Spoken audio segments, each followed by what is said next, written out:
छठवें रविवार की आराधना में आप सबों का स्वागत है। आइए हम आज के इस आराधना को प्रारंभ करते हैं और प्रभु का धन्यवाद हो कि आज हम अपनी कलीसिया में भ्रातृ समाज रविवार को मना रहे हैं। तरह के बाद छठवें रविवार को आराधना प्रारंभ करते हुए भ्रातृ समाज दिवस की आराधना को हम प्रारंभ करते हुए मिलकर के गीत संख्या 36 गाएंगे। पहला गीत संख्या 36।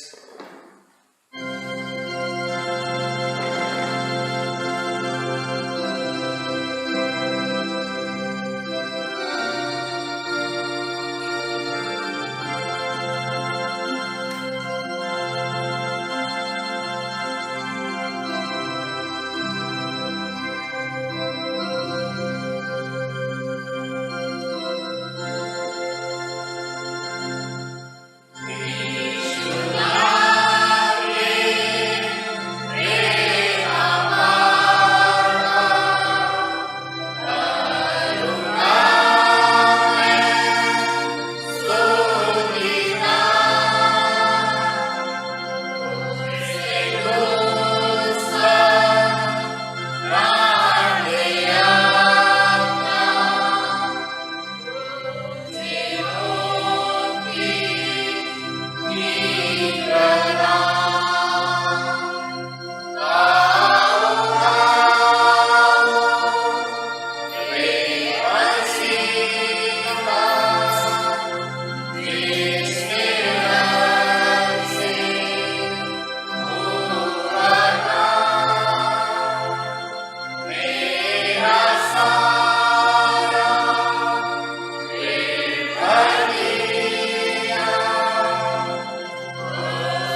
से हम आज की आराधना विधि को करेंगे। परमेश्वर के तौर पुत्र और पवित्र आत्मा के नाम से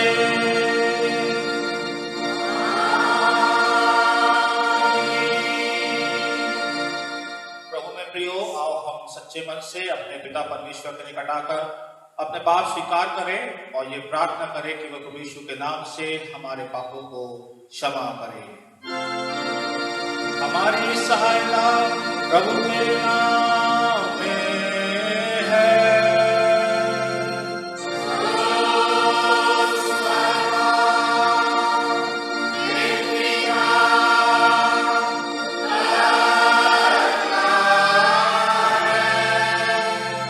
मैंने कहा कि मैं अपने प्रभु के सामने अपने पापों को अंगीकार करूंगा।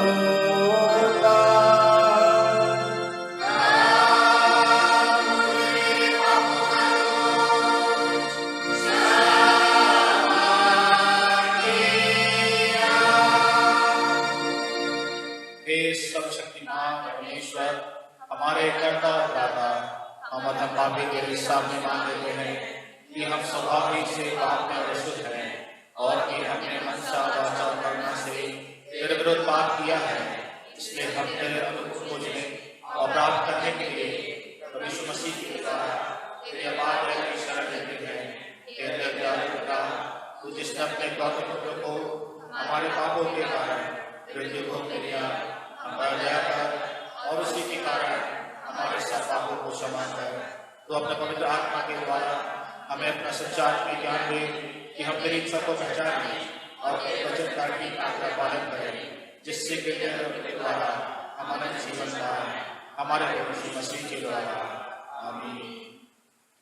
तुम्हारी स्वीकृति पर मैं प्रभु की आज्ञा के अनुसार तुमको जो सच्चे मन से पश्चाताप करते और उस पर विश्वास करते हो, तुम्हारे सब पापों की संपूर्ण क्षमा तुम्हें परमेश्वर पिता और पुत्र और पवित्र आत्मा के नाम से सुनाता हूँ। आमीन।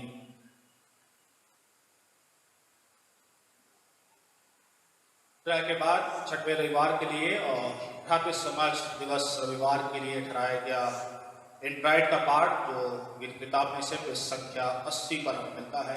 त्रय के बाद का छठवां रविवार। यहोवा अपने लोगों का बल है, वह अपने अभिषेक के बचाव के लिए दृढ़ है। अपनी प्रजा का उद्धार कर और अपने निज लोगों को आशीष दे, उनकी रखवाली कर और उन्हें सदा संभाले रहे। हे यहोवा, मैं तुझी को पुकारूंगा।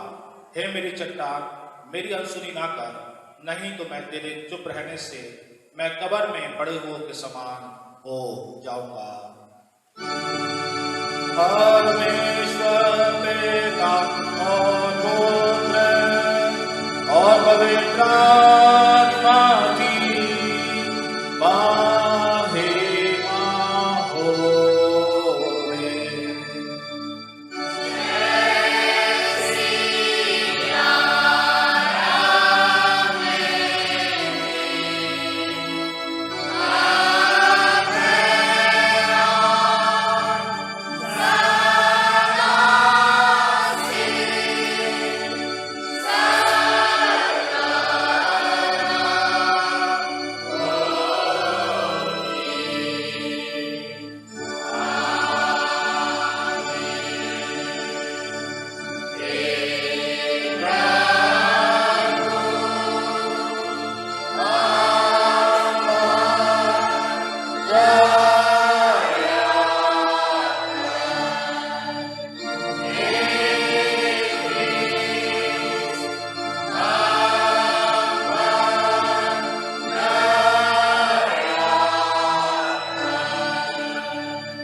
शांति होवे।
हे सर्वशक्त और पराक्रमी प्रभु, तू सब अच्छी वस्तुओं का उत्पन्न करता और दयाता है। अपने नाम के प्रेम हमारे हृदय में उपजा, सत्य धर्म को हमें और सारी भलाइयों को हमारे प्रतिपालन कर और अपनी अपार दया से हमें उसमें बनाए रहा। यीशु मसीह तेरे पुत्र हमारे प्रभु के द्वारा, जो तेरे पवित्र आत्मा के साथ सदाई परमेश्वर युगा में जीता और राज करता है। आमीन।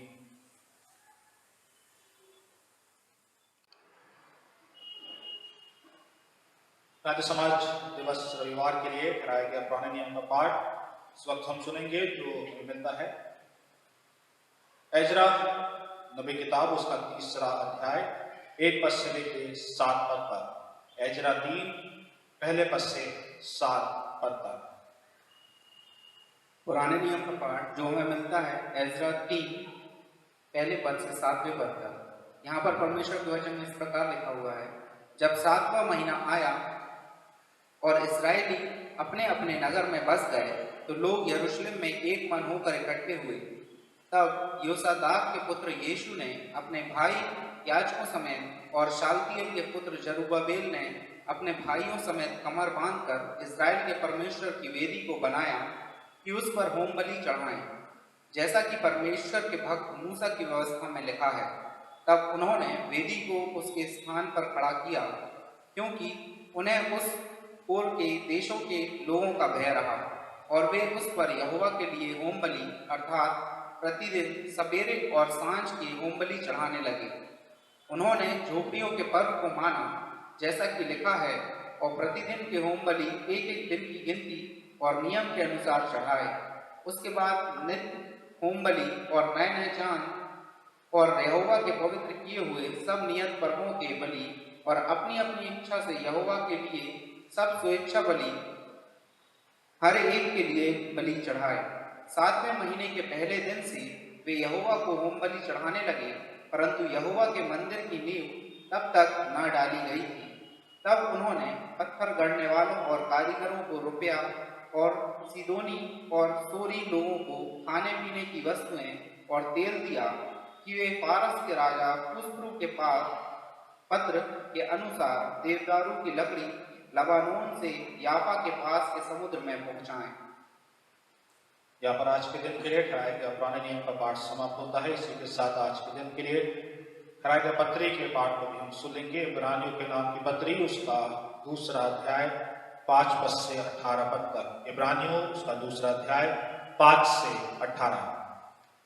आज के दिन के लिए ठहराया हुआ पत्री का पाठ जो कि हमें मिलता है इब्रानियों उसका 2 5 से 18।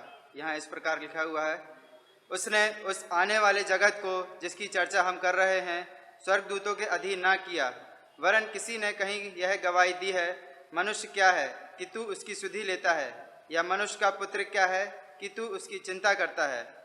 तूने उसे स्वर्गदूतों से कुछ ही काम किया। तूने उस पर महिमा और आदर का मुकुट रखा और उसे अपने हाथों के कामों पर अधिकार दिया। तूने सब कुछ उसके पांवों के नीचे कर दिया, इसलिए जब कि उसने सब कुछ उसके अधीन कर दिया तो उसने कुछ भी रख ना छोड़ा जो उसके अधीन ना हो। पर अब तक सब कुछ उसके अधीन नहीं देखते, पर हम यीशु को जो स्वर्गदूतों से कुछ ही कम किया गया था, मृत्यु का दुख उठाने के कारण महिमा और आदर का मुकुट पहने हुए देखते हैं, ताकि परमेश्वर के अनुग्रह से वह हर एक मनुष्य के लिए मृत्यु का स्वाद चखे। क्योंकि जिसके लिए सब कुछ है और जिसके द्वारा सब कुछ है, उसे यही अच्छा लगा कि जब वह बहुतों से पुत्रों को महिमा में पहुंचाए तो उनके उद्धार के कर्ता को दुख उठाने के द्वारा सिद्ध करे।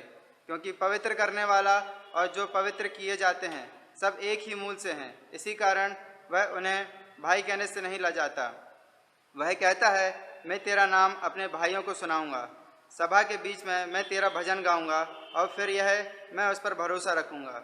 और फिर यह, देख मैं उनके लड़कों सहित जिसे परमेश्वर ने मुझे दिए, इसलिए जबकि लड़के मांस और लहू के भागी हैं तो वह आप ही उनके समान उनका सहभागी हो गया, ताकि मृत्यु के द्वारा जिसे मृत्यु पर शक्ति मिली थी, अर्थात शैतान को निकम्मा कर दे, और जितने मृत्यु के भय के मारे जीवन पर दासत्व में फंसे थे उन्हें छुड़ा ले।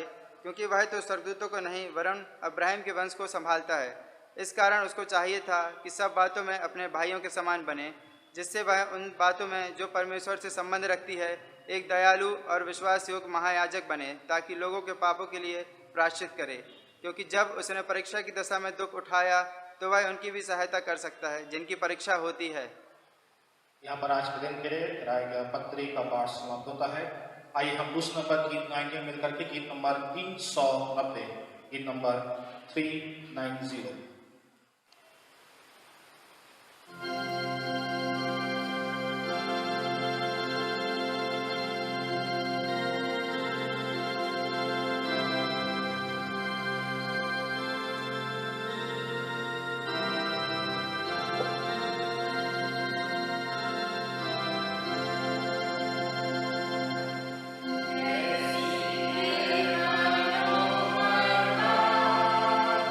Yeah.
आज के दिन के लिए ठहराया गया सुसमाचार का पाठ इस वक्त हम सुनेंगे। आप जहाँ कहीं भी हैं अपने स्थानों में खड़े होकर के आज के दिन के लिए ठहराया गया सुसमाचार के पाठ को सुने, जो हमें मिलता है मत्ती रचित सुसमाचार उसका 12वां अध्याय 46 से 50 पद तक। मत्ती रचित सुसमाचार उसका 12वां अध्याय 46 से 50 पद तक। आज के सुसमाचार का पाठ जो हमको मिलता है मत्ती रचित सुसमाचार अध्याय 12 पद 46 से पद 50 तक। यहाँ परमेश्वर के वचन में इस प्रकार लिखा है, जब वह भीड़ से बातें कर रहा था तब उसकी माता और भाई बाहर खड़े थे और उससे बातें करना चाहते थे। किसी ने उससे कहा, देख तेरी माता और तेरे भाई बाहर खड़े हैं और तुझसे बातें करना चाहते हैं। यह सुनकर उसने कहने वालों से कहा, कौन है मेरी माता और कौन है मेरे भाई? और अपने चेलों की ओर अपना हाथ बढ़ाकर कहा, देखो मेरी माता और मेरे भाई ये हैं, क्योंकि जो कोई मेरे स्वर्ग पिता की इच्छा पर चले वही मेरा भाई और मेरी बहन और मेरी माता है। यहाँ आज के सुसमाचार का पाठ समाप्त होता है। परमेश्वर इस वचन के पढ़े और सुने जाने पर बहुतायत की आशीष दे। आइए हम विश्वासी जन अपने विश्वास को कार्य करते हुए मिलकर के एक साथ प्रेरितों का विश्वास वचन कहेंगे। हम विश्वास करते हैं परमेश्वर सर्वशक्तिमान पिता पर, जो स्वर्ग और पृथ्वी का करता है। हम विश्वास करते हैं यीशु मसीह पर, जो उसका गौतम पुत्र हमारा प्रभु है। वह पवित्र आत्मा की शक्ति से जन्मा है, तुम्हारी मदद से जन्मा और बात का अधिकार क्रूस पर चढ़ाया गया, मर गया, मारा गया, आत्माओं के रूप में उतर गया, तीसरे दिन में से जी उठा, स्वर्ग पर चढ़ गया और सर्वशक्तिमान परमेश्वर पिता की दाहिने पर बैठा है। वहाँ से जीवित और मृतों का न्याय करने आएगा। हम विश्वास करते हैं पवित्र आत्मा पर, एक पवित्र विश्वास की कलीसिया पर, पवित्र सहभागिता पर, पाप क्षमा पर, मृत्यु के पुनरुत्थान और अनंत जीवन पर। आज के दिन के यहाँ परमेश्वर का धन्यवाद देते हैं। परमेश्वर फिर से अनुग्रह करा कि हम अपने अपने घरों में रह करके आज के इस दिन की आराधना कर सके। और आज मुख्य वक्ता के रूप में हमारे बीच में होंगे पास्टर डैनी पॉल, जो कि बैतूल से हैं और आप सब इनसे परिचित हैं। कई कन्वेंशन में वो हमारे बीच आ चुके हैं और बीबीएस की क्लास और बच्चे की क्लासेस को उन्होंने लिया है और हमारी कलीसिया से वो काफ़ी समय से जुड़े हुए हैं। और आज फिर से उनके समय होगा कि वो हमारे लोगों के लिए परमेश्वर के वचन को रखेंगे और विश्वास करता हूँ आज के इस वचन के द्वारा से आप सब आशीष पाएंगे। आप सबको जय मसीह की, प्रभु यीशु मसीह के मधुर नाम में आप सबको मैं धन्यवाद देना चाहता हूँ। खासतौर से कलीसिया के पासबान रेवरेंड जैन मैथ्यू जी का, कलीसिया के पंचायत सदस्यों का एवं मंडली के सभी सदस्यगणों का, साथ साथ में बीके अलेक्जेंडर अंकल को भी मैं धन्यवाद देना चाहता हूँ। प्रभु हम सबकी सहायता करने पाए और ये अवसर मुझे प्रदान किया कि आज की आराधना में आपके साथ सहभागिता रख सके। प्रभु महान है, भला है, विश्वास योग्य है और वो विश्वास योग्यता प्रभु हमेशा हमारे साथ करता है, इसलिए मैं धन्यवाद करना चाहता हूँ। आइए हम परमेश्वर के वचन की ओर ध्यान करेंगे। परमेश्वर का वचन हमें उत्साहित करता है। परमेश्वर का वचन हमारे जीवन के अंदर बदलाव को लेकर आता है, हमारे जीवनों के अंदर तसल्ली को देता है, हमारे जीवनों के अंदर हिम्मत को प्रदान करता है।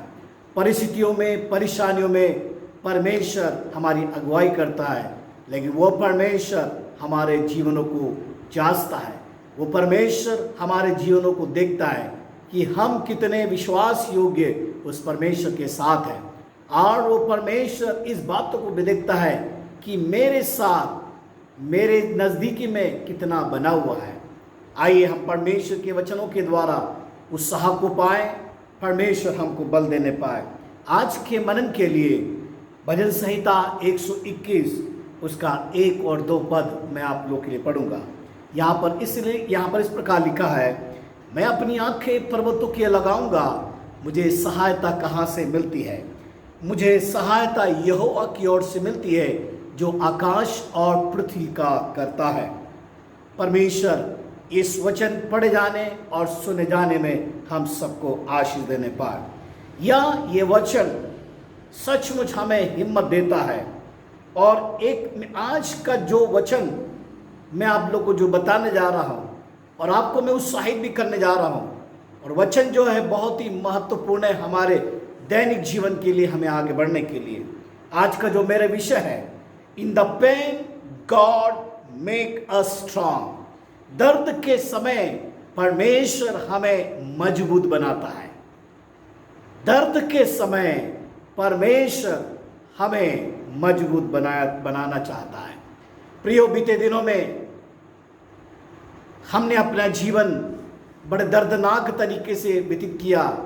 डरे हुए थे, घबराए हुए थे, बीमारों से ग्रसित थे, खासतौर से महामारी के समय, संकट के समय हम लोग सब घबराए हुए थे। ऐसी स्थिति आई कि हम भवनों में इकट्ठा ना हो सके परमेश्वर की आराधना करने के लिए। यहाँ तक कि कहीं अगर कोई समूह पार्टी में जाए वहाँ इकट्ठा नहीं हो सकते।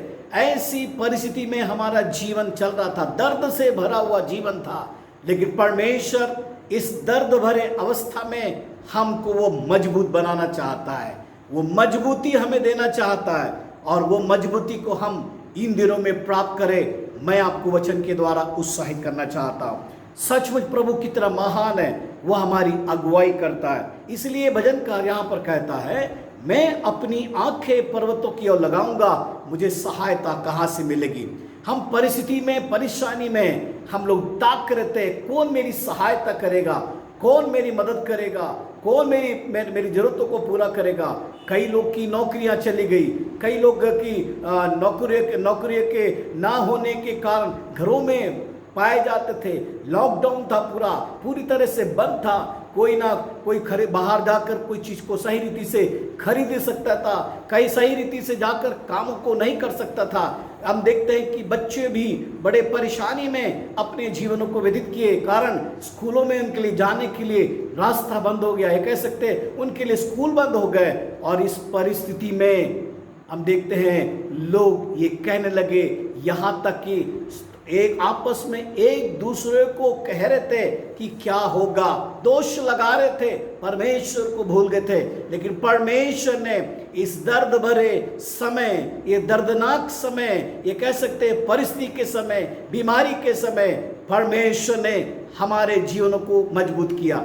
कई लोग इस दुनिया को छोड़ के चले गए, हमारे प्रिय लोग छोड़ के चले गए, हमारे साथी लोग छोड़ के चले गए, हमारे मित्र लोग छोड़ के चले गए, कई हमारे परिचित पासवान लोग इस संसार को छोड़ के चले गए। ऐसे दर्द के बीच में परमेश्वर मुझे और आपको हिम्मत दिया। ऐसे परिस्थिति में परमेश्वर ने मुझे बलवंत किया, इसलिए हम प्रभु को धन्यवाद करते हैं। इसलिए यहाँ पर वचनकार कहता है, मुझे सहायता यहोवा की ओर से मिलती है। कोई हमें सहायता करे ना करे, कोई हमारी मदद करे ना करे, लेकिन एक बात बताना चाहता हूँ, परमेश्वर है हमारी मदद करता है, वो हमें मजबूत करता है। लेकिन हमें कहाँ देखना है, हमें संसार की वस्तुओं को ताकना नहीं। देखते हैं परिस्थिति में जब समय ऐसा था, लोग मृत्यु में जा रहे थे, बीमारी से ग्रसित थे, गंभीर अवस्था में थे, अस्पतालों में जगह नहीं मिल रही थी, ऑक्सीजन नहीं मिल रहा था, और ऐसी परिस्थिति में इंजेक्शन या वैक्सीन नहीं मिल रहा था। बड़े परेशान थे, दौड़ रहे थे, एक हॉस्पिटल से दूसरे हॉस्पिटल लोग दौड़ रहे थे, कहीं तो सहारा मिल जाए, कहीं तो मदद मिल जाए। लोग डॉक्टर पर आश्रित हो गए। लेकिन मैं बताना चाहता हूं, ऐसी परिस्थिति में मैं बताना चाहता हूं, मुझे और आपको बलवंत करने वाला, मुझे और आपको बल देने वाला जीवित परमेश्वर है, जो कि स्वर्ग में विराजमान है। अपने हाथों को उठाकर प्रभु को धन्यवाद करें, क्योंकि हम जीवित यहाँ बैठे हुए हैं। जीवित रह हम परमेश्वर की आराधना कर रहे हैं कि हमारे प्रिय लोग छोड़ के चले गए। हमें चिंता करने की आवश्यकता नहीं, हमारी सहायता करने वाला परमेश्वर है। इसलिए दर्द के बीच में, पेन के समय हमें परमेश्वर मजबूत बनाता है। आइए हम और बातों को देखेंगे, कैसे परमेश्वर हमको मजबूत बनाता है। अपने दासों को परमेश्वर ने परिस्थितियों के बीच में मजबूत किया, उन्हें हिम्मत दिया, उन्हें आगे बढ़ाया। और एक बात याद रखना, आपको जब आप आगे बढ़ते हैं परिस्थितियों में, समस्या के बीच में, कोई ना कोई आपको निराश करने वाला अवश्य होगा। चाहे वो बीमारी आपको निराश करे, चाहे आपके मित्र आपको निराश करे, समस्या आपको निराश करे, हो सकता है आर्थिक तंगी आपको निराश करे, कोई ना कोई होगा हमारे जीवन के अंदर, कोई ना कोई होगा।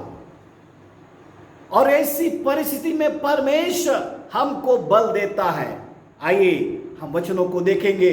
ऐसे प्रभु के दास लोग हैं, भक्त लोग हैं, जिन्होंने निराशा के समय, जिन्होंने अकेले परिस्थिति में, अकेलेपन में लोगों ने साथ छोड़ दिया, तिरस्कार कर दिया, ऐसी परिस्थिति में परमेश्वर अपने लोगों को बल दिया। देखेंगे और वो हमारे लिए बड़ा सुपरिचित वचन है। हमने कई बार संडे स्कूल में भी पढ़ा है, कई बार हम वचनों को पढ़ते हैं। पहला शामिल की पुस्तक उसका 17 अध्याय, पहला शामिल की पुस्तक 17 अध्याय, उसको हम देखेंगे। यहाँ पर इस घटना को हम अच्छी तरह से जानते हैं। 28 से लेकर 31 पद को हम जब पढ़ते हैं, इसमें देखते हैं कि यहाँ पर एक व्यक्ति है जो कि अपने भाइयों से मिलने गया।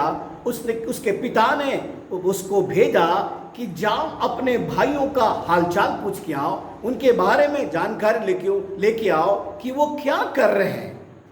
और वो कोई नहीं, वो यिशै का पुत्र दाऊद था। दाऊद गया, जब अपने जंगलों में भेड़ों को चरा रहा था, चराने के बाद वो अपने पिता से जब मिला, और मिलने के बाद पिता ने एक आदेश दिया और क्या कहा कि जाओ अपने भाइयों को क्या करो, जो मिलो, क्या हाल चाल है उसके बारे में जानकारी लो। और देखते हैं कि परमेश्वर कैसे अपने कामों को यहां पर करता है। देखते हैं कैसे परमेश्वर अपनी सुरक्षा को देता है।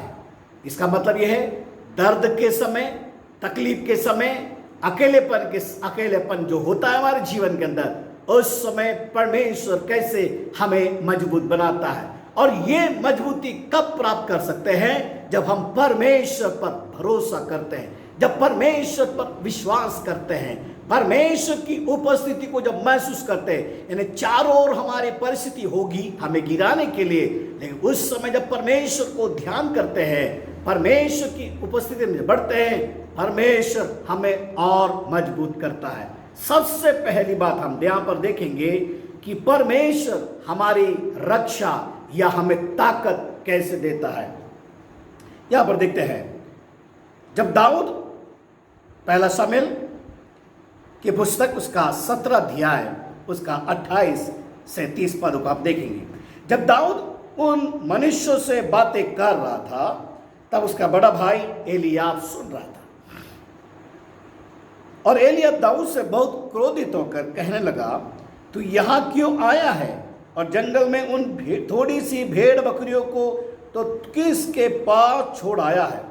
तेरा अभिमान और तेरे मन की बुराई मुझे मालूम है, और तू लड़ाई देखने के लिए यहाँ पर आया है। दाऊद ने कहा, अब मैंने क्या किया? वह तो निरी बात थी। तब उसने उसके पास से मुंह फेर कर दूसरे के सम्मुख होकर वैसी बात कही, और लोगों ने उसे पहले के समान उत्तर दिया। यहाँ पर दाऊद के बारे में देखते हैं। जब दाऊद अपने भाइयों से मिलने गया और देखा कि बड़ा वहां पर हलचल हो रहा है, एक व्यक्ति ललकार रहा है, एक व्यक्ति वहां पर चिल्ला रहा है। फलिस्ती जो लोग थे, और उस लोग का जो व्यक्ति खास मुखिया था, या कह सकते एक बड़ा सामर्थी शक्तिशाली पुरुष जो गोलियत नाम का व्यक्ति था, वो ललकार रहा था किसे? इस्राएलियों को। और जब जैसी ललकार की बातों को उसने सुना, आवाज को सुना, कोई दिखाई नहीं दे रहा, राजा भी नहीं, वहां पर सैनिक भी नहीं, किसी की हिम्मत नहीं कि उसके सामने वो चले जाए, कोई तो खड़ा हो जाए। ये सब देख रहा था। और जब देखते देखते दाऊद वहां पहुंचा, लोगों से वार्तालाप करने लगा, लोगों की बातों को सुनने लगा, हो सकता है कुछ योजनाओं को बता रहा होगा। तब उसका बड़ा भाई वहां पर आया और क्या कहने लगा कि वो कहने लगा, क्रोधित होकर कहने लगा, तू यहां पर क्यों आया है? जंगल में तेरे पास वो थोड़ी सी भेड़ बकरियां को तू किसके पास छोड़ के आया? वो भाई उसको निराश करने लगा। एलियाब जो बड़ा भाई उसको निराश किया, तू यहां क्यों आया? क्योंकि वो दाऊद एक अभिषिक्त था, लेकिन परमेश्वर के वचन में देखते हैं वो राजा के लिए नियुक्त हुआ। वो अभिषिक्त था लेकिन राजा बन नहीं पाया। शाऊल राजा नियुक्त किया गया लेकिन अभिषेक उसके पर नहीं था। कई बार हमारे जीवन के अंदर यही होता है, परमेश्वर का अभिषेक हमारे अंदर होता है तो हमें आगे बढ़ना। दाऊद इसी रीति से आगे बढ़ा। जब बड़ा, उसका बड़ा भाई अभिषेक से पाया हुआ नहीं था या अभिषेक नहीं था, तभी उसने कहा तू यहां क्यों आया है? क्योंकि सारे इस्राएली सेना डरी हुई थी।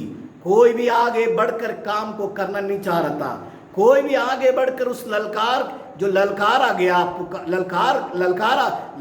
गया, उस ललकार में कोई भी हिम्मत, किसी की हिम्मत नहीं, यहां तक कि राजा की हिम्मत नहीं कि आगे बढ़कर उसका सामना कर सके। प्रियो, आपके जीवन के अंदर भी कई प्रकार की ललकार हुई है, चाहे वो बीमारी की ललकार हुई, मौत की ललकार हुई, आर्थिक समस्या की ललकार हुई। यहां पर देखते हैं कि दाऊद का भाई जो एलियाब था, उसने उसे निराश किया। मैं बताना चाहता हूं, इस ललकार के बीच में हमारा मन, हमारे हृदय, हमारा जीवन कमजोर हो गया। कोई ना कोई अवश्य है आपके जीवन में जो आपको कमजोर किया। इस महामारी के बीच में आपको किसी ना किसी व्यक्ति ने कमजोर किया। लेकिन बताना चाहता हूं, जब समस्या आपके ऊपर आती है, समस्या को ना देखे बल्कि समस्या के ऊपर देखे। इसलिए यहां पर देखते हैं दाऊद के जीवन में उसने समस्या को नहीं देखा, लेकिन समस्या के ऊपर उसने देखा, वो ये देखा कि परमेश्वर मेरे साथ है। उसने अपने भाई की बात, निराशा की बात को भी नहीं ध्यान दिया। प्रियो, कई बार हमें कोई बोल देता है, हम टूट जाते हैं, हम हिम्मत हार जाते हैं, हम परमेश्वर के वचन को भूल जाते हैं, परमेश्वर के वचन से दूर हट जाते हैं।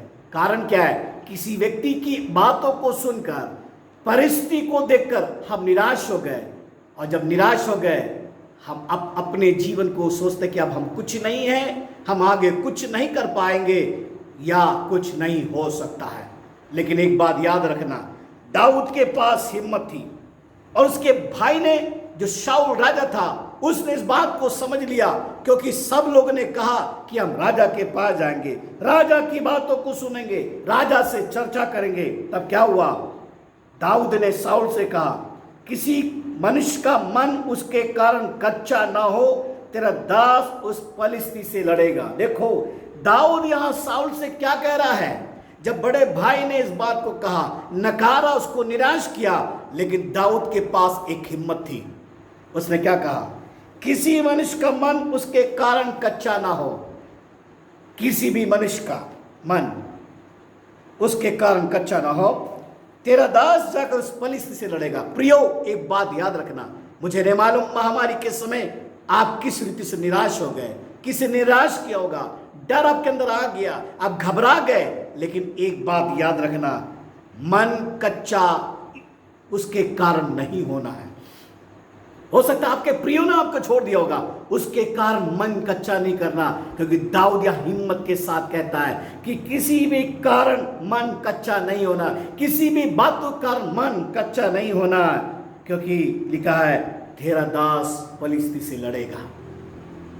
प्रियो, बीमारी से लड़ने के लिए, समस्या से लड़ने के लिए, नकारात्मक बातों के समय सकारात्मक बातों को करने के लिए किसी ने आपको निराश किया, उस निराश की अवस्था में खड़े होने के लिए, निराशा में आशा को पाने के लिए, और निराशा में आशा देने वाला एक ही है, वो यहोवा परमेश्वर, जिसने दाऊद को बल दिया और उस बल को पाकर आगे बढ़ा कि मैं अकेला हूं क्योंकि परमेश्वर मेरे साथ है। मैं अकेला हूं, मेरा मन को कच्चा नहीं करना, किसी कारण मन को कच्चा नहीं करना, मैं लड़ सकता हूं। आपके अंदर भी ये विश्वास को जगाना है, मैं लड़ सकता हूं, मैं सामना कर सकता हूं, चाहे किसी भी प्रकार की परिस्थितियां है, किसी भी प्रकार की समस्या है, वो सारी समस्या का सामना करने के लिए मैं तैयार हूं। इसलिए भजनकार क्या कहता है कि मैं अपनी आंखें पर्वतों के लगाऊंगा, मुझे सहायता कहां से मिलती है? मुझे सहायता यहोवा की ओर से मिलती है, जो आकाश और पृथ्वी का करता है। इसका मतलब समस्या को ना देखे, बल्कि समस्या के ऊपर देखे। प्रियो, हम अपने आप को जांचें, हमारी परिस्थिति कहां पर है? या उस साउल राजा और उसके भाइयों के स्थान में है, या आपका स्थान दाऊद के स्थान पे है? हम अपने आप को जांचें। परमेश्वर का वचन हमको ताकत देता है, परमेश्वर का वचन हमको बल देता है, परमेश्वर का वचन हमको सामर्थ देता है। इसलिए आपको निराश करने के लिए कोई ना कोई अवश्य होगा। उस परिस्थिति में हम परमेश्वर की ओर देखना बहुत जरूरी है। In the pain God make us strong. समस्या के बीच में, दर्द के बीच में परमेश्वर हमें मजबूत बनाता है। देखते हैं कि दाऊद अकेला था, उस दर्द का समय, शब्दों को सुना, उसने स्थिति को देखा, तकलीफ को देखा। उस परिस्थिति में परमेश्वर ने दाऊद को मजबूत किया। और वो क्या किया, कैसे मजबूत हुआ? उसने उस शत्रु से कहा, मैं यहोवा के नाम से तेरे सम्मुख आता हूं। परमेश्वर के नाम से, परमेश्वर के नाम से। वो परमेश्वर जिसने जगत को बनाया, वो परमेश्वर जो जीवन देता है, वो परमेश्वर जो अद्भुत काम करता है, वो परमेश्वर समस्या का समाधान करता है, उसके नाम से मैं आता हूं। उसने ललकारा और क्या किया? गोलियत का सामना किया, गोलियत का सामना किया। और फिर क्या किया? उसने, उसके हाथ में जो, उसके पास लड़ाई करने की कोई भी क्षमता नहीं, कह सकते हैं कि उसको अस्त्र शस्त्र चलाने की कोई कला नहीं थी। उसको नहीं मालूम, शिक्षा को नहीं पाया। साउल राजा ने, उसने शिक्षा को पाया, उसको मालूम है कैसे दुश्मनों को सामना करना, कैसे मार गिराना है, उसको मालूम था। लेकिन केवल दाऊद को एक चीज मालूम था, गोफन चलाना, कैसे एक जंगली जानवरों के मुंह से अपने जानवरों की सुरक्षा करना। उसको ये मालूम था। और उसको ये मालूम था, इस कार्य में कौन मेरी सहायता कर सकता है? केवल जीवित परमेश्वर, केवल यहोवा परमेश्वर मेरी सहायता कर सकता है। उसको मालूम था, कोई मेरी मदद करे ना करे, लेकिन यहोवा मेरे साथ है। और वो मैदान पर उतरा। प्यारो, समस्या के बीच में मैं आप लोग से पूछना चाहता हूं, आप समस्या के साथ है या समस्या से हटकर परमेश्वर के वचन के साथ है? या समस्या के बीच में आप पीछे हटे हुए हैं, या समस्या के बीच में आपके विश्वास को जगा रहे हैं? दर्द के समय परमेश्वर आपको मजबूत करना चाहता। और देखते हैं कि दाऊद उससे, उस पलिश्ती से और लड़ाई को लड़ा और उसको मार गिराया, उसको पराजित कर दिया। उसने उस राजा को पराजित किया। और उसके साथ जितने भी कर्मचारी थे, जितने भी सहयोगी थे, जितने भी सैनिक थे, सब वो मैदान छोड़कर भाग गए। मैं बताना चाहता हूं, आपको मैं चुनौती देना चाहता हूं और आपको मैं उत्साहित करना चाहता हूं। परिस्थिति में, अकेलेपन में कोई आपको दोष लगाए, कोई आपकी बुराई करे, को आप बीमारी में अगर पड़े, बीमारी में चले होंगे, परिस्थिति में चले गए होंगे, आर्थिक समस्या आ गए, मैं आपको देना चाहता हूं, परमेश्वर हमारे साथ है, परमेश्वर आपके साथ है। वो आपको हिम्मत बल देगा। आप विश्वास की घोषणा करें। आप अकेले नहीं हैं। आपके दर्द में वो आपको मजबूत करना चाहता है। आपके दर्द में वो आपको मजबूत करना चाहता है।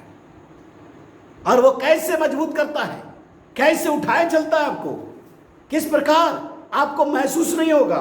उदाहरण के लिए बाइबल में से देखेंगे, व्यवस्था विवरण की पुस्तक, उसका 1 अध्याय, अगला हम देखेंगे कैसे परमेश्वर हमको मजबूत बनाता है। देखते हैं कि निराश अवस्था में परमेश्वर ने उसको हिम्मत दिया, दाऊद को, और उसने जय को प्राप्त किया गोलियत के ऊपर। हम देखेंगे व्यवस्था विवरण की पुस्तक, उसका 1 अध्याय, उसका 33 पद, कैसे परमेश्वर इस दर्द के समय हमें मजबूत करता है। दूसरी बात देखेंगे, व्यवस्था विवरण 1 अध्याय उसका 31 पद, यहाँ पर इस प्रकार लिखा हुआ है, फिर तुमने जंगल में भी देखा कि जिस रीति से कोई पुरुष अपने पुत्र को उठाए चलता है, उसी रीति से हमारा परमेश्वर यहोवा हमको इस स्थान पर पहुंचने तक उस सारे मार्ग में जिससे हम आए हैं उठाए रहा। देखो, एक पुरुष अपने बच्चों को उठाए चलता है, उसी प्रकार परमेश्वर ने अभी तक हमें भी उठाकर यहां तक लेके आया। इसका मतलब इतनी सारी परिस्थिति में परमेश्वर ने हमें मजबूत बनाया। हो सकता है हमें लोग छोड़ के चले गए, मृत्यु के द्वारा चले गए, लेकिन इस परिस्थिति के बीच में परमेश्वर ने हमको हिम्मत दिया। निराशा, समस्या के बीच में कोई ना कोई हमें निराश करने वाले होंगे। दूसरी बात, परमेश्वर कैसे हमें मजबूत बनाता है, वह है जिस प्रकार एक पुरुष अपने पुत्र को उठाए चलता, कंधे पर बिठा के चलता है। हमें मालूम नहीं, आजकल हम इन चीजों को देख नहीं पाते। पुराने समयों की बात है, पुराने समयों के जो बुजुर्ग लोग हैं, जो बहुत पुराने लोग हैं, उनके समय जब गाड़ियों की व्यवस्था नहीं थी, जब कोई पूरे हो सकता है हमारे क्षेत्र के लोग जहाँ कोई मेला लगता है या बाजार जाता है, तो दूर दूर से लोग उस समय पैदल यात्रा करते थे। मुझे भी याद है, मैं भी एक समय एक मेले में गया था। कुछ लोगों को मैंने देखा, जब वहाँ पर उस मेले में मैं जाकर मैंने सुसमाचार की पत्रियों को मैंने बेचा और बांटा भी। और मैंने उस समय कई माता पिताओं को देखा, बच्चे उनके साथ होते, हाथ पकड़ के चलते कुछ दूर तक चलने के बाद बच्चों के पैर दुखना शुरू हो जाते हैं। बच्चे चिल्लाते हैं, हमें गोदी में उठाओ। तब क्या कर मैं देखा, इस वचन के अनुसार मैं बताना चाहता हूं, और मैंने कई पुरुषों को देखा अपने बच्चों को कंधे पर बिठाकर वो चलना शुरू करते हैं। और चलते जब उनका शरीर दुखना शुरू हो जाता है या भारीपन लगता है, तुरंत अपने बच्चों को नीचे उतार कर चलने के लिए लगाते हैं। फिर उठाते हैं, फिर बैठाते हैं, फिर नीचे छोड़ते हैं, फिर चलते, फिर उठाते बिठाते हैं। थकने के बाद वो कंधों पर लेकर आराम देने के लिए। इसी प्रकार यहां पर एक उदाहरण बताया गया है। परमेश्वर परिस्थितियों में, समस्या के बीच में हमें क्या करता, अपने कंधे पर हमें बिठा कर लेके जाता है। चाहे हम तकलीफ में भरे हो, तकलीफ में होकर चल रहे हो, परेशानी में होकर चल रहे हो, उस सारी अवस्था में जिस प्रकार एक पिता अपने बच्चों को क्या करता है, एक पुरुष अपने बच्चों को उठाए चलता, उसी रीति से परमेश्वर हमें भी उठाए कर अभी तक लेके आया। यह है परमेश्वर की सामर्थ, यह है परमेश्वर की मजबूती, यह है परमेश्वर हमारे जीवन के अंदर मजबूत करता है। In the pain God make us strong. उस दर्द के समय परमेश्वर हमको मजबूत करता है। यूहन्ना रचित सुसमाचार उसका 1 अध्याय उसका 12 पद पढ़ेंगे। यूहन्ना रचित सुसमाचार 1 अध्याय उसका 12 पद। यहां पर इस प्रकार लिखा हुआ है, परंतु जितनों ने उससे ग्रहण किया उसने उन्हें परमेश्वर का संतान होने का अधिकार दिया, अर्थात उन्हें जो उसके नाम पर विश्वास रखते हैं। देखो कितनी अच्छी बात यहां पर यूहन्ना इस वचन में बताता है, जितनों ने उसे ग्रहण किया उसने उन्हें परमेश्वर का संतान होने का अधिकार दिया। क्या आप इस बात का विश्वास करते हैं? क्या इस बात पर विश्वास करते हैं? जितनों ने उसे ग्रहण, अगर आपने प्रभु यीशु मसीह को ग्रहण किया है, प्रभु यीशु मसीह को उद्धारकर्ता के रूप में अपनाया है, मैं बताना चाहता हूं आपको उसने संतान ठहराया। मैं बताना चाहता हूं जवानों, बच्चों, इस समय देखते परिस्थिति आपकी विपरीत है। कई जवानों को नौकरी नहीं मिल रहे, बड़े तैयारी के साथ बैठे हुए थे, बड़े सोच के साथ बैठे थे, योजना बना के बैठे थे, मुझे यहां नौकरी लग जाएगी, मैं यहाँ योग नौकरी के लिए जाऊंगा, मैं ये पढ़ाई कर लूंगा, ये पढ़ाई करने के बाद मैं इस कार्य को करूंगा, ऐसी योजना को बनाए। आप आज मैं आपसे पूछना चाहता हूं प्रियो, आपका जीवन कैसा था? आपने क्या किया? आपकी सोच क्या थी? आप केवल संसार की बातों को सोचते रहे या परमेश्वर ने जो हमारे लिए प्रतिज्ञा किया उन प्रतिज्ञा को ध्यान दिए? मैं बताना चाहता हूं, इस लॉकडाउन के समय कई लोग निराश होकर, टूटकर, निराश होकर अकेलेपन में चले गए और ये करने लगे अब मेरा कोई सहारा नहीं। लोग नशीली चीजों का सेवन करना शुरू किए। प्रिय जवानों, मैं बताना चाहता हूं, अगर आपने प्रभु यीशु मसीह को ग्रहण किया है, मैं बताना चाहता हूं ये बात, नशा छोड़ दे। प्रभु यीशु मसीह को उद्धारकर्ता के रूप में ग्रहण किया है, गलत कामों को छोड़ दे। इस परिस्थिति में, इस समस्या के बीच में हो सकता है आपके प्रिय लोग ने आपको निराश किया होगा, लेकिन मैं आपको बताना चाहता हूं परमेश्वर आपकी सहायता करता है। वापस परमेश्वर के पास आए, उसके वचनों को ध्यान दे, उसके वचनों को मनन करे, क्योंकि ये परिस्थिति जो चारों ओर हमारी थी, जो हुई, इसमें परमेश्वर हमको मजबूत बनाना चाहता है। हम मजबूती को कैसे प्राप्त कर सकते हैं? परमेश्वर के वचन को ध्यान करने के द्वारा, परमेश्वर के वचन को पढ़ने के द्वारा। आइए हम अपने जीवन को समर्पित करें, हमारे जीवनों को ध्यान करें।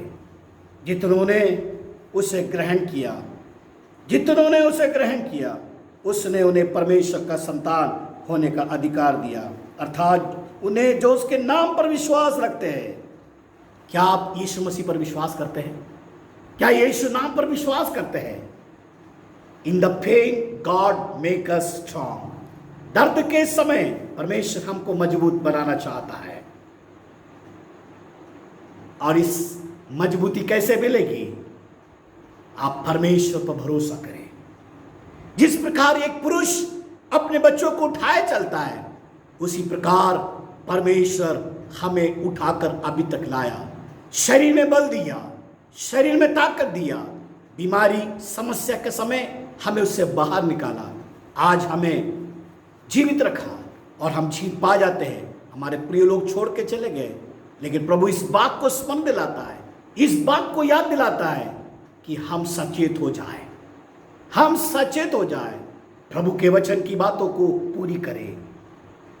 आपको निराश करने के लिए कोई ना कोई अवश्य होंगे, आपको निराश किए होंगे, लेकिन परमेश्वर का वचन कहता है मैं तेरे साथ हूं, मैं तेरे साथ हूं। आज कलीसिया से भी मैं कहता हूं, एक बात बताना चाहता हूं, एक विजय दूसरे विजय की ओर मार्ग खोलता है। जिस प्रकार दाऊद जंगल में रहकर अपने भेड़ बकरियों को संभाला, जंगली जानवर आकर उनको पकड़ा, उनके भेड़ बकरियों को, लेकिन उसके मुंह से हम देखते हैं दाऊद ने छुड़ाया। उसी प्रकार एक विजय को उसने प्राप्त किया और इसी रीति से फिलिस्तीन ने ललकारा इस्राएलियों को और उसने एक बड़ी विजय को अपने जीवन में पाया। एक विजय दूसरे विजय के लिए मार्ग खोलता है। परमेश्वर आपके जीवन में मार्ग खोलना चाहता है। हो सकता है आपकी जीवन छोटा सा काम हुआ, परमेश्वर आपको बड़े काम में विश्वास योग्य बनाना चाहता है। In the pain God make us strong. परमेश्वर इन वचनों के द्वारा हम सबको आशीष देने पाए। धन्यवाद। सबको जय मसीह की। आज के वचन की आशीष के लिए हम परमेश्वर को धन्यवाद देते हैं। धन्यवाद देते हैं पास्टर डैनी पॉल का, जिन्होंने एक सुंदर सरमन हमारी कलीसिया के लिए रिकॉर्ड करके भेजा। परमेश्वर उनको, उनके परिवार को और उनकी सेवकाई को बहुत ऐसे आशीष दे। आइए हम तीसरे नंबर गीत नंबर 463 463 मिलकर के गाएंगे।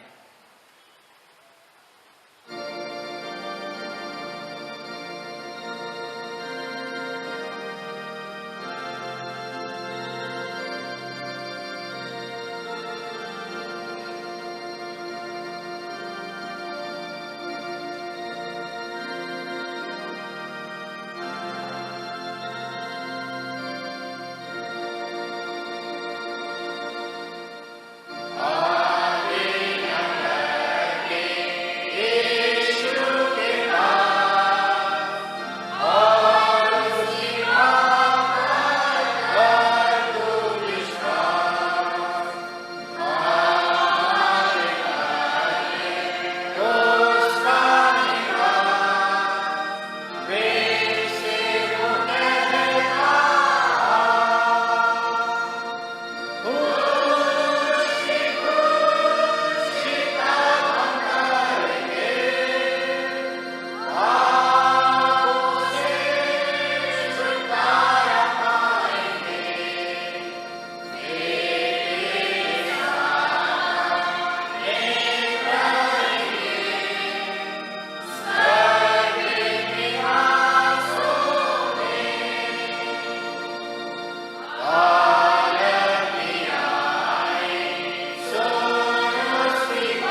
मिलकर के एक साथ आप करी गाएंगे।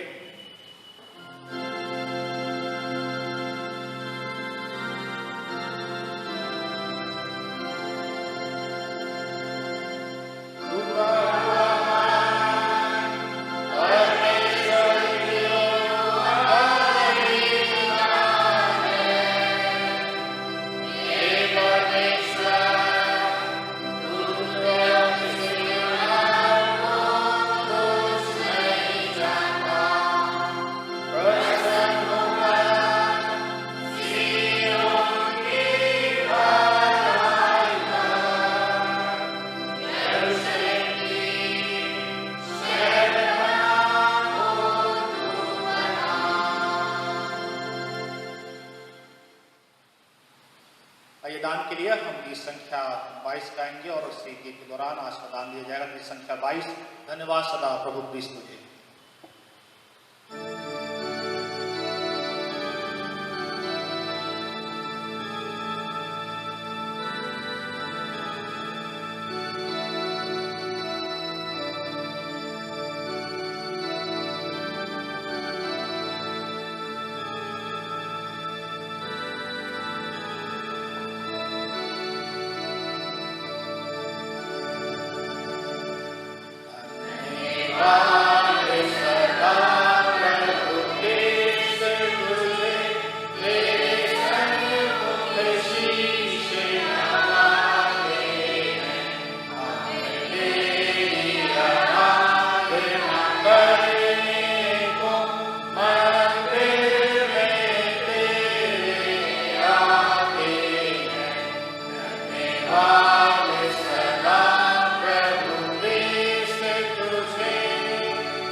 प्रार्थना करें। हे पवित्र त्रैक परमेश्वर, हम तेरा धन्यवाद करते हैं कि तूने अपने कृपामय प्रकटीकरण से हम पर प्रकट किया है। तू हमारा परमेश्वर है और तूने बपतिस्मा के द्वारा हमको अपना कृपा पात्र बनाया है और अनंत जीवन के लिए नए सिरे से जन्माया है। हे हमारे प्रभु यीशु मसीह, तुम्हारा ज्ञान, हमारा धर्म, हमारी पवित्रता और हमारा उद्धार है। हे पवित्र आत्मा, सत्य के लिए पालकपन की और प्रार्थना की आत्मा, हम तुझ त्रैक परमेश्वर की सराहना महिमा और आराधना करते हैं।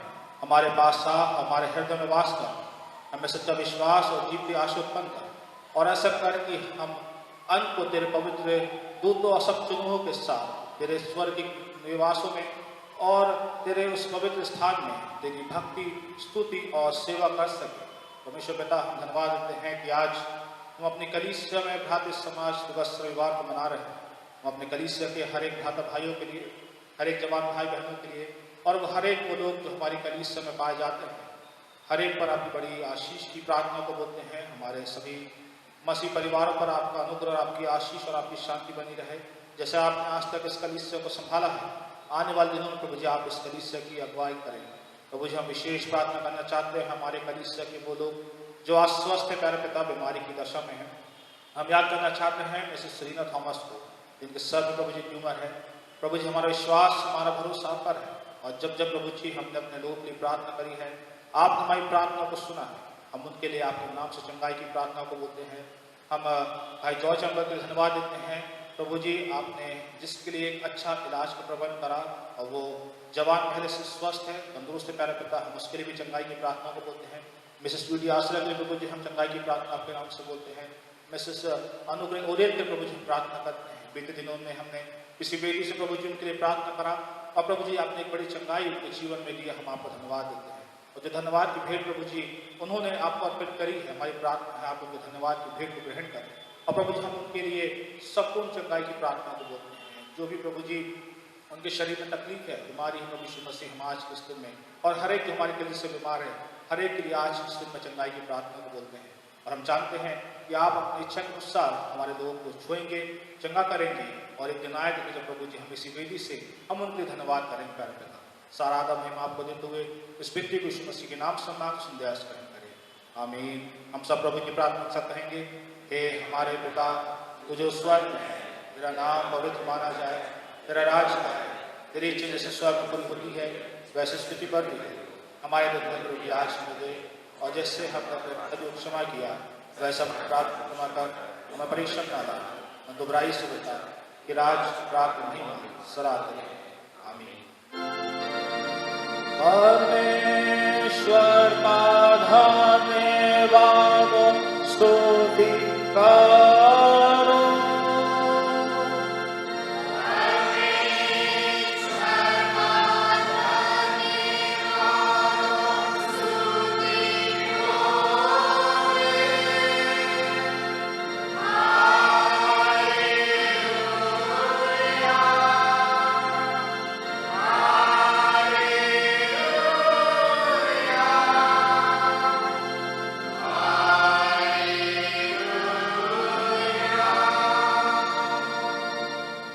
अपने अपने हृदय परमेश्वर के सामने झुकाकर उसी से आशीष ग्रहण करो। प्रभु तुम्हें आशीष दे और तुम्हारी रक्षा करे। प्रभु अपने मुख का प्रकाश तुम सब पर चमकाए और तुम पर अनुग्रह करे। प्रभु अपना मुख तुम पर प्रकट करे और तुम्हें शांति और आशीष दे। परमेश्वर पिता और पुत्र और पवित्र आत्मा के नाम से।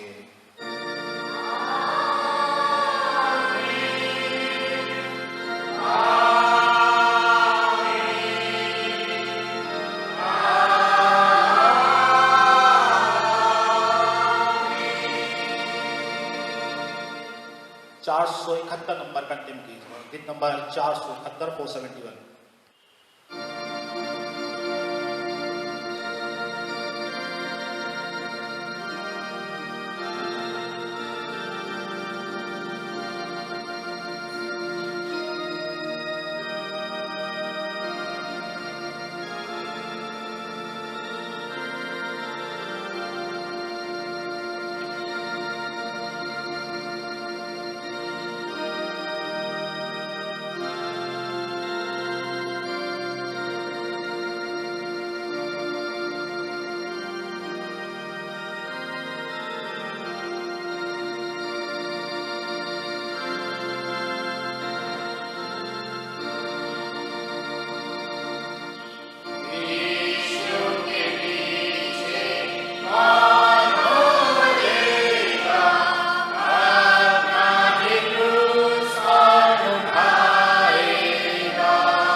प्रभु आप सबको बहुत आशीष दे, अपने घरों में सुरक्षित रहें। प्रभु आप सबको आशीष दे। प्रभु का अनुग्रह, प्रभु की शांति, प्रभु की आशीष आपको और आपके परिवार को मिलती रहे। आप सबों को यीशु से